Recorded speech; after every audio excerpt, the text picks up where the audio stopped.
Hello everyone, and welcome to the latest Minty Minutes for this month. And wow, it has been a month. It definitely has been a month. July was a bit wild. Let's just say that it was a bit wild. Lots of ups, lots of downs, and we're here.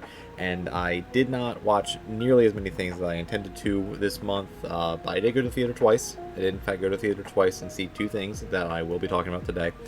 But either way, if this is your first time listening to Minty Minutes, hello, welcome. This is my podcast thing I've been doing once a month, just to talk about things that I don't necessarily want to make full videos of. And as I mentioned in my last couple of videos, I have been taking a hiatus from making like actual videos. So, but this is still happening because it is relatively easy to make for the most part. But either way, only have a few topics to talk about this today, just because of, it being an interesting month. Let's just say that in the least. So let's just get going with the topics. As you can see on the side, what the topics are. So let's just get going with it. So the first thing that I kind of want to talk about is actually the first movie I watched this month, and it was Twisters. And this is actually going to be kind of like a combo thing about Twisters and Twister, the original one. I will try to differentiate them as best as possible. But Twisters is a new movie that came out that is a soft sequel, I guess. Soft sequel, remake, not even a remake, it's definitely not a remake, like reboot, not even, I don't know, I think it's a soft sequel. Soft sequel, I think is the best way to put it, of the original movie of Twister, which came out in the 90s.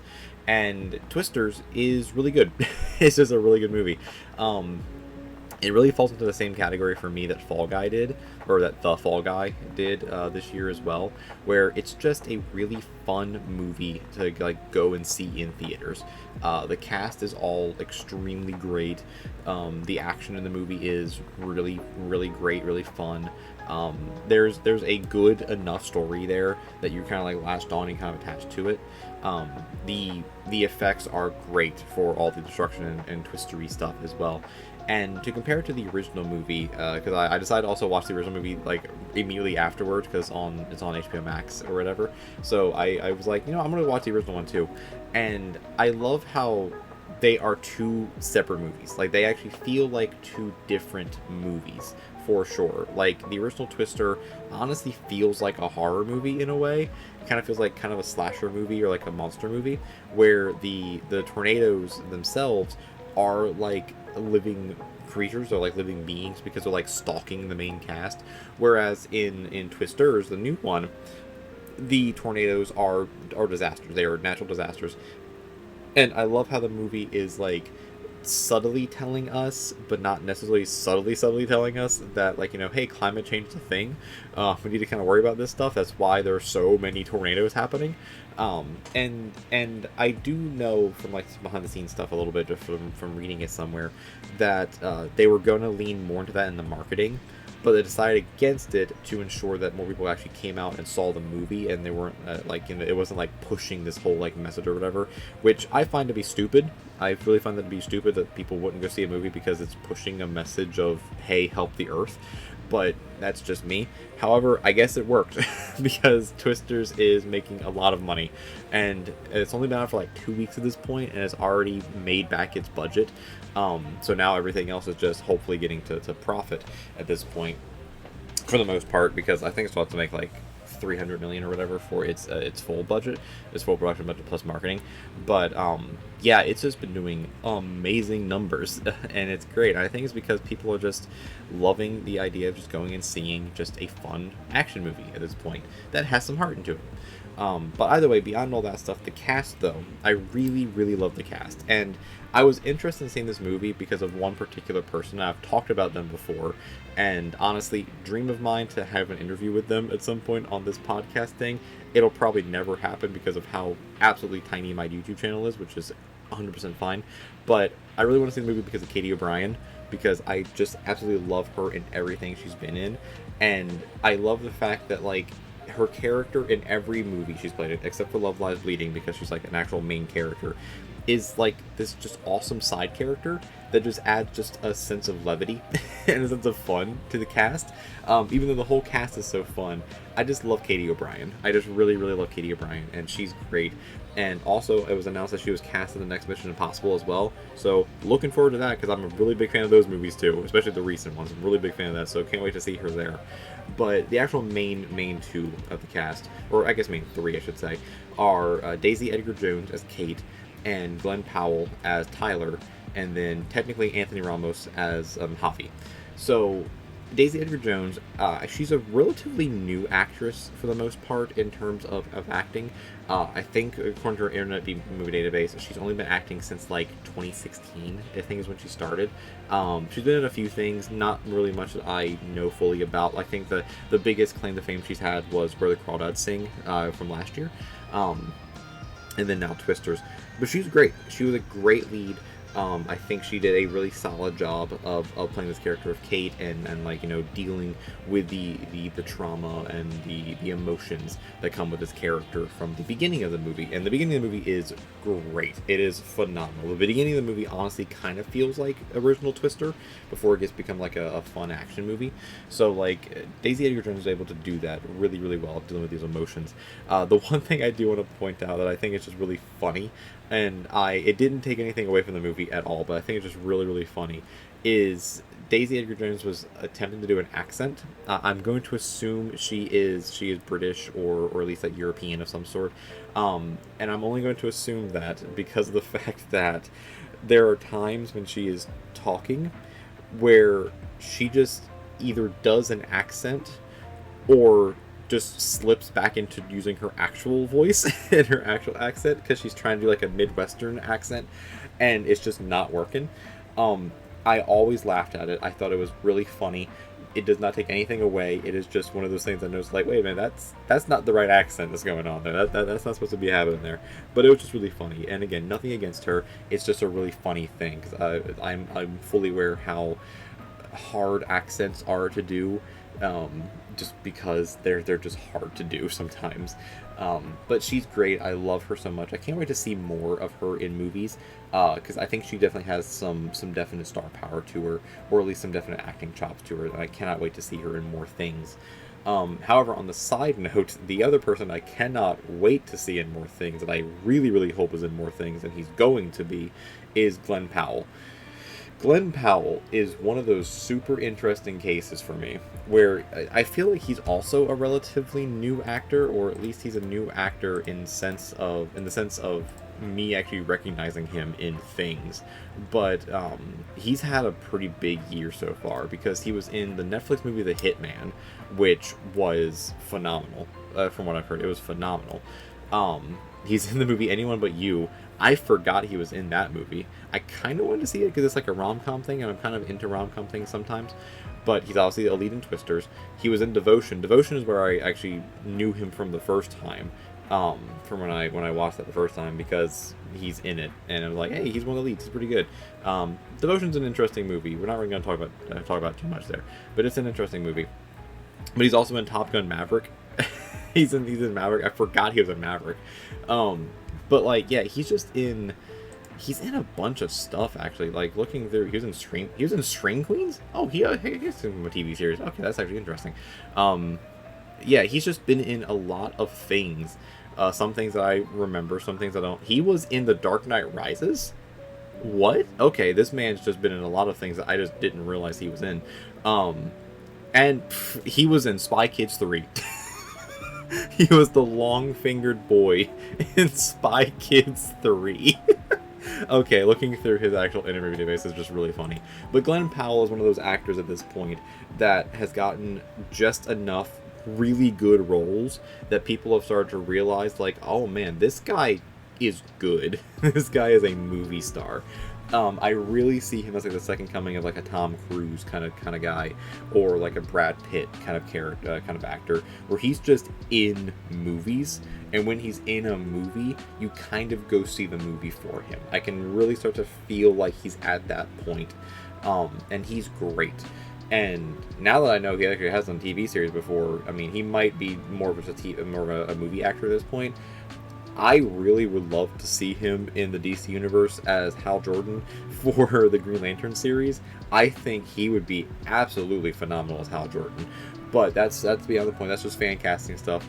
But Glenn Powell is great in this movie. He plays a character named Tyler, who is this like internet sensation guy who goes by the moniker of a tornado wrangler, because he's just like this adrenaline junkie who goes and just like captures footage of tornadoes and raises money for charities and stuff about it. That's kind of like a plot point in the movie that you learn about, so that was kind of a little bit of a spoiler, so apologies there. But he's just a really fun character, and when you first see him, you're like, okay, this guy's just like a really superficial kind of guy. He's like, doesn't really care about what he's doing. He just does it for like the views and popularity. But then like as the movie progresses, you're like, oh man, this man has like a serious heart to him. This guy has like some definite emotion, some serious heart, and it's just really, really good. Like he's just a great character. And it's awesome. I loved his character so much. I loved his interactions with Daisy Edgar Jones. I loved his like chemistry. Like they had some definite chemistry. Glenn Powell just has chemistry with like anyone, just because he's just that good. Basically, he's just that good of an actor. But he's great. I loved him so much. And then the third main actor in this was Anthony Ramos as Javi. Anthony Ramos has a very interesting career, and I love the fact that he's getting a lot more recognition now. Because I think he's just a great actor, just in general. He hasn't been in too many things. But he was obviously in Twisters as Javi. He plays a great supporting role to Kate as like her best friend from like her past, who's like now going off, and he's like a government scientist or whatever, for the tornadoes, to try and like get weather research for things, and he's great there. But he was also in Transformers: Rise of the Beast, and I loved him in that so much. Like I love that movie. I'm a big Transformers fan as well, but like a low-key big Transformers fan. And I loved Rise of the Beast so much. I thought that movie was phenomenal. Like, I do not care. I thought it was phenomenal. And I loved him as, like, the lead human character. Thought that was great. He was the voice of the Piranha in The Bad Guys. Another movie that's just great. I love that so much. But yeah, he's been in some stuff. But his, like, main thing that kind of, like, catapulted him to... He was in Godzilla King of the Monsters? What? I forgot about that. Completely forgot about that. But like the main thing that like shot him up in stardom. Also, he was in Star Is Born. My God. Looking through actors in internet movie databases after I haven't known what they've done for a while is really hilarious, because I'm like, whoa, they were in that. But the main thing that shot him up into popularity a lot, that is now getting him more roles, I would say, is the fact that he was Philip Hamilton in the musical Hamilton. And it was, and like he is, and also John Lawrence. He was John Lawrence and Philip Hamilton in the musical Hamilton. So like that, I would say like that, and how big of a culturally impacting musical Hamilton was, is kind of what shot him up into being in more things. And I'm down for that. I'm 100% okay with that, because Anthony Ramos is great. I love him. He's awesome. Any character he plays, I really love, and I really love his acting ability and how much emotion he can get into it. And it's because of his theater background at this point. Like, theater background actors just have a sense of just delivering that emotion because they have to in theater. And I just love seeing that. I love seeing the fact he's getting more roles. But he is great as a supporting character of Javi. I really loved everything with him, and I thought that like his whole storyline with Kate was really well done. The other final thing I just want to mention just real quick about Twisters is just kind of funny, is that Javi's like partner in the government science team or whatever is a guy named Scott, who's like an MIT graduate or whatever, but it's David Corenswet. David Corenswet is the new Superman in the DC universe. And it's really funny because there's like a whole behind the scenes story of he was filming Twisters when he got the news that he was cast as Superman, and pretty much everyone on set was like, yeah, no, he's Superman. Like, we feel the Superman energy from him just because he's that good of a guy. and it's like that's just really great to hear that he actually feels like Superman in person, which is just an awesome thing for him being Superman. And I cannot wait to see him as Clark and as Superman in the next movie coming out next year, or 2025, whenever you're watching this. Cannot wait to see him as that. But I also love his character in Twisters as well, because he's just an asshole. It's like the complete ass opposite of what he's going to be as for Clark, which is just hilarious. But he was great. I loved him so much. And then just a little bit about actual original Twister as well. I really liked the original movie. I thought the cast of that movie was great. I think the effects for that movie also hold up pretty well for it being from the 90s. That cast is also just wild with like how many people are in it that are like, whoa, those are like big name actors from that time, or like just about to become big name actors from that time. But it's a good movie. I highly recommend watching the original Twister. You don't need to watch it to watch Twisters. You do not, because there's only one thing in it that is a connecting piece to the original one, and it's just the weather radar system of Dorothy. That's the only thing. Everything else, but there's a lot of homages though. There's a lot of homages. If you watch the original Twister and then watch the new one, you'll notice that there's a lot of homages in like story beats or action scenes or just like dialogue things that are referencing the original movie without fully referencing the original movie, if that makes any sense. But I do highly recommend watching both of them. They are so good. But yeah, definitely recommend Twisters a lot. It is a very fun, very good movie. It is, again, for me, for this year, just like The Fall Guy, where it's just a fun-filled action movie that you can just go see in theaters and just have a good time and just not really worry about things. It is so good. And then also financially, like I said, it's been doing really well financially. It's made, like, at this point, $220 million, almost $221 million worldwide. And I think it had a budget of, like, 155, which sounds about right for this type of action movie. So, like, I think it needs to make, like, 310 worldwide to be profitable, to be like actually fully profitable, and at this point it's gonna make it. I feel like it's definitely gonna be profitable. It has some definite good legs on it. I can feel like, because it's just one of those good action movies. But either way, that's Twisters and Twister. The next thing I want to talk about is a big one, and I'm not going to try and talk about it too much because it is still so fresh and so new, and I'll be honest, everyone has probably already been spoiled to so many things from this movie already, but I do want to bring up Deadpool and Wolverine. I saw Deadpool and Wolverine on Sunday. I saw it on Sunday. Wow, my days. I saw it on opening weekend on the Sunday that it came out, or it came out on a Thursday. I saw it on that Sunday.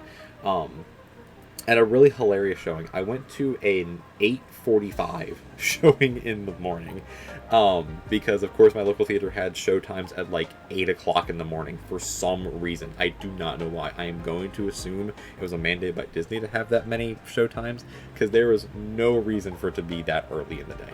Absolutely no reason. But I went to an 8:45 showing, and I went with my dad, and we were the only ones in the theater. We literally were the only ones in that theater watching that movie. And it was kind of hilarious. It was kind of hilarious. We had the entire theater to ourselves.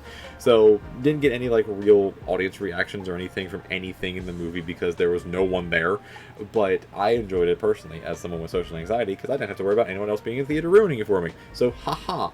But, I think it's a really good movie. I think Deadpool and Wolverine is a very good movie. I do find it hilarious how a lot of people were thinking that the movie was going to be like, oh man, we're getting Deadpool in the MCU, is going to have like a fun time and everything, and it being like really MCU-y.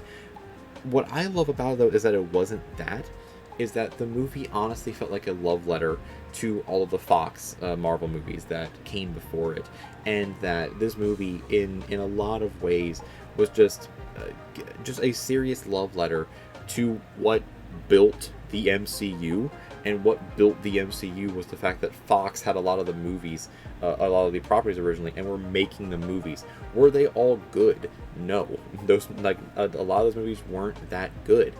But they were important, and they mattered to the origin of the MCU, and to modern Marvel as it is. Because, like, without like, the X-Men movies, we wouldn't have the MCU, because the X-Men movies were the first like kind of interconnected universe in a way. They were messy. They were 100% messy with all the weird reboot timeline stuff. They were messy as hell. But without them, we wouldn't have gotten Iron Man. Actually, we wouldn't have gotten any of the MCU, because Kevin Feige, if I remember correctly, was a producer on the X-Men movies. He worked for Fox. So without the X-Men movies, we wouldn't have gotten the MCU, because we wouldn't have had Kevin Feige working on those movies, being like, man, I really love this stuff. I really want to like make more of these and make them properly. So like, without that, we wouldn't have gotten that. But as an actual movie sense, I thought the movie was really great. Upon like some reflection after like a couple days out from it, I don't think it's like a perfect movie. I don't think it's like the best movie of the Deadpool franchise. But man, there are some seriously good emotional elements in that movie, from like a meta standpoint, that I really, really felt, and I really touched, and it really touched me a lot. And those were like the love letter elements to like the Fox movies and the X-Men movies. I didn't realize how much I loved those movies until watching this movie, and until really recently. I think I didn't realize I loved them so much until Disney bought Fox, and I was like, oh man, I love like a lot of these movies. And that's just beyond the X-Men stuff. That's actually like just Fox movies in general. Because like Alien is a Fox movie, Predator's a Fox movie, Rocky Horror Picture Show is a Fox movie at this point. And like there's a lot of movies that Fox made that Disney just now owns, which is wild to think about. I don't like that thought at all. But the movie does have heart, does have some emotion. I wish there were a few more instances of certain characters in the movie, mainly the actual like Deadpool cast that we like know and love from the other movies. I wish there was a little bit more from them, but you know what we got of them was fine. But the biggest thing in it, also the cameos. Yes, there are a lot of cameos. None of them feel forced. They all feel very natural for what the story is telling and what the story is. So like I really liked a lot of the cameos in this movie. Actually, I liked all the cameos. I thought all the cameos were phenomenal and really funny. But beyond that, the big thing about this movie that everyone was going into, everyone was waiting for and wishing was going to be great, was seeing the return of Hugh Jackman as Logan, which is a big deal. It's a very big deal given the fact that we have the movie Logan and how that ended, and how that was a very proper send-off to that character, and it was. And this movie, personally, I don't feel like it disrespects that movie at all. It does make some very, very off-the-wall Deadpool jokes, Deadpool style jokes about that movie, but I feel like also at the same time it's respecting that movie. It's weird to think about, but it's also one of those things where like the actor's still alive, the actor's not dead, so like yeah, the character is dead, quote unquote, but the actor's not, so like the actor can just come back, whatever. So like the whole opening is a whole other thing. I'm not going to spoil anything from it, but it is a whole thing.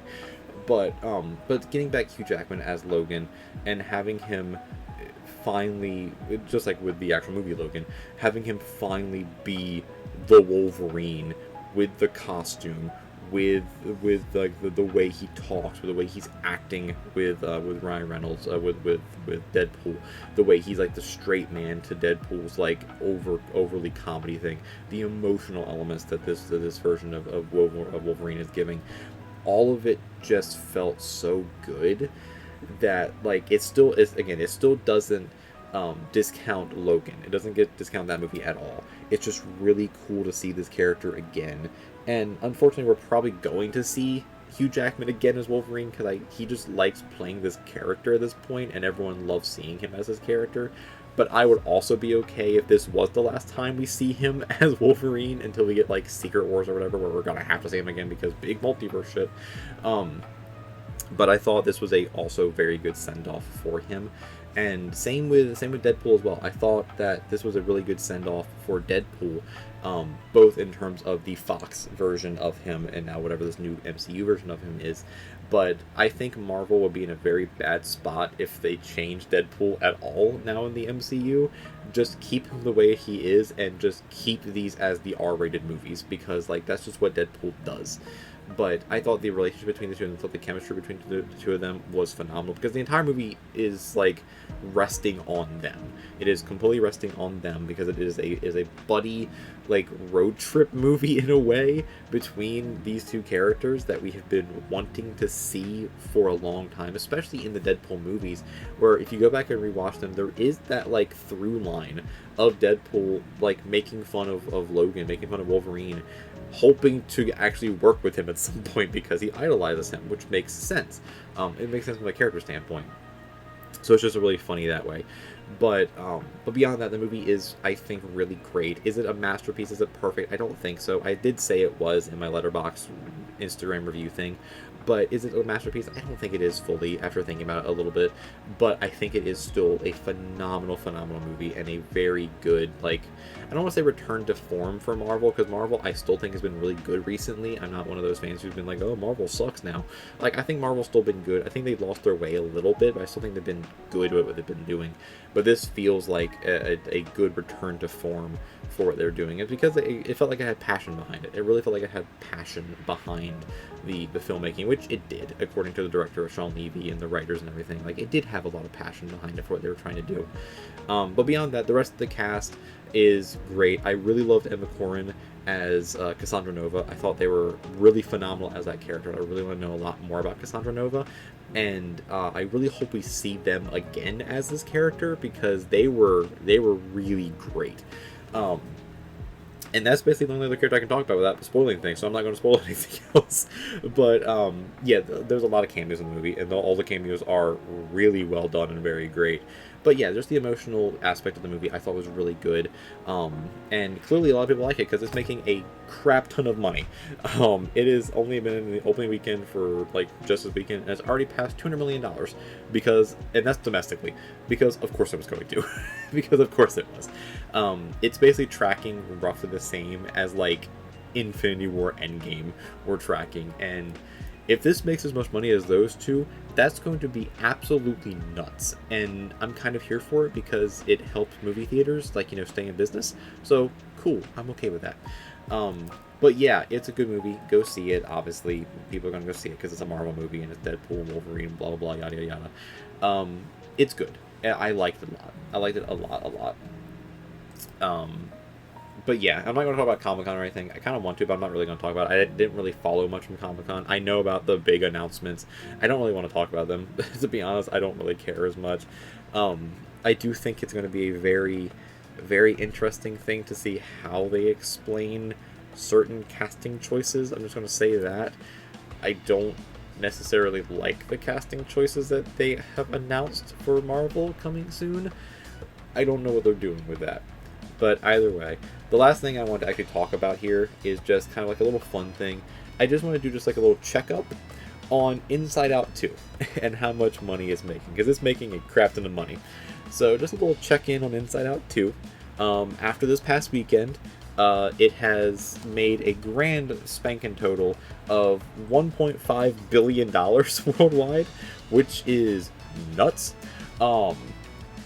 But beyond that, just looking at some of the rankings for it now, it is the number one movie, it's the number one animated movie in domestic box offices. It is the number 2 movie behind Frozen 2 internationally for an animated movie, but it is also now number 1 worldwide for an animated movie. So it has officially become the highest grossing animated movie of all time.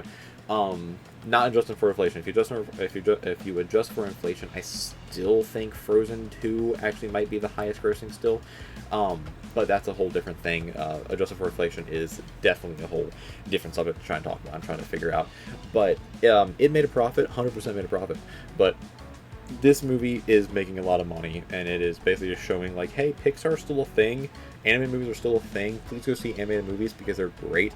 And it's just wonderful. It's just wonderful to see it doing this well. So yeah, so that's basically Minty Minutes this month. It's just kind of checking up on Inside Out 2, talking a little bit about Deadpool and Wolverine, and then absolutely gushing about Twisters, and I guess the original Twister as well.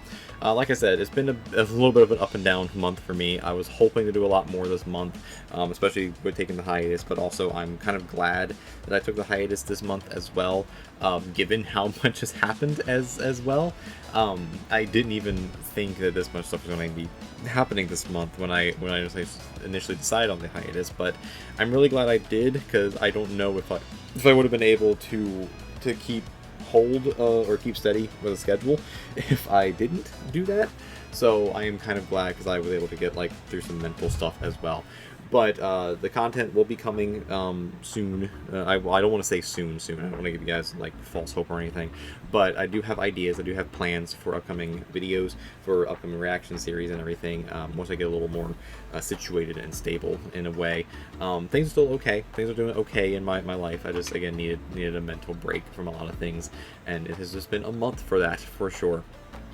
But there's still some things coming out that I'm going to talk about in the next Minty Minutes. The Minty Minutes aren't going anywhere. I'm still going to do them once a month because I like doing them and they're fairly easy to do.